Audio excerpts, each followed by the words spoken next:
Bonjour, je m'appelle Lucas. Aujourd'hui, je vais vous présenter le kit de vis de fondation de chez Bricosaur de la marque Nivo et Cobra. Donc celui-ci est fait en acier galvanisé. Il fait 80 cm dans mon cas. Il a un support en L sur la partie supérieure, ce qui permet d'ajuster en hauteur et en largeur les éléments et ainsi de fixer la lambourde ou la solive. Chaque vis permet une charge d'environ 2 mètres carrés, c'est-à-dire qu'on prend un vis pour 2 mètres carrés. Dans mon cas, je prévois un support de terrasse de 4 mètres sur 3, donc j'ai pris 9 vis. Il faut noter aussi que tous ces éléments, j'ai demandé conseil auprès de Bricosaur, c'est-à-dire que moi je leur ai expliqué mon projet et un technicien de chez eux m'a conseillé sur le nombre de vis à prendre ainsi que la hauteur du vis la plus favorable dans mon cas. Dans mon cas, j'ai commencé par mettre en position les 9 vis et je me suis rendu compte que mon sol qui était en pente était un peu trop en pente, donc j'ai procédé au décaissement de celui-ci.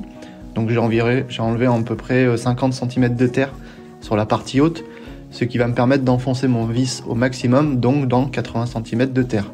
Donc le vissage se fait soit de façon manuelle, avec une barre, ou alors vous pouvez très bien acheter un petit kit sur Bricosaur également, qui s'adapte à une boulonneuse. Et donc là tout est électrique et tout est plus simple. Il faut savoir qu'avec deux personnes toutes simples et sans trop forcer, vous arrivez à enfoncer les vis assez facilement et assez rapidement.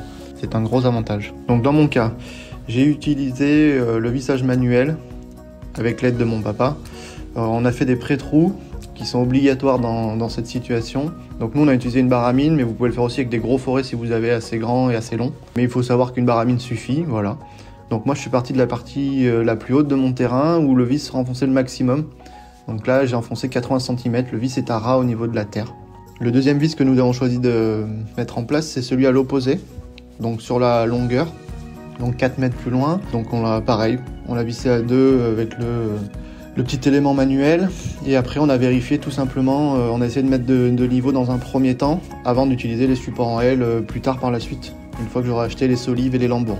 Donc pour terminer, une fois que j'ai enfoncé mes 9 vis dans le sol, donc vous voyez que dans mon cas, certains sont plus bas, d'autres sont plus hauts parce que, voilà, comme je vous l'ai expliqué, mon sol est en pente.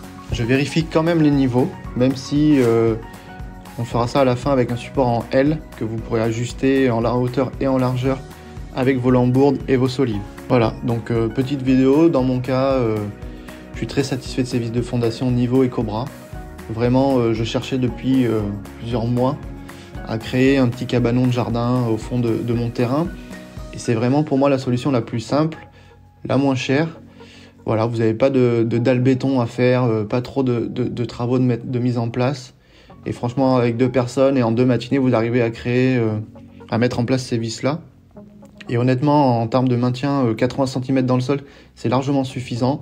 Maintenant, moi, je suis parti acheter des solives et des lambourdes qui sont conseillées par Bricosaur et par le fabricant. Et suite à ça, après, je les mettrai en place sur mes petits vis grâce au support en L. Et je créerai mon plancher en bois avec des lames de terrasse tout simplement en plein avant de mettre en place un cabanon. Voilà, donc je remercie Bricosaur et notamment la personne qui a su me répondre sur mon projet. Grâce à lui, je savais le nombre de vis qu'il me fallait, la hauteur des vis et comment les installer le plus facilement chez moi.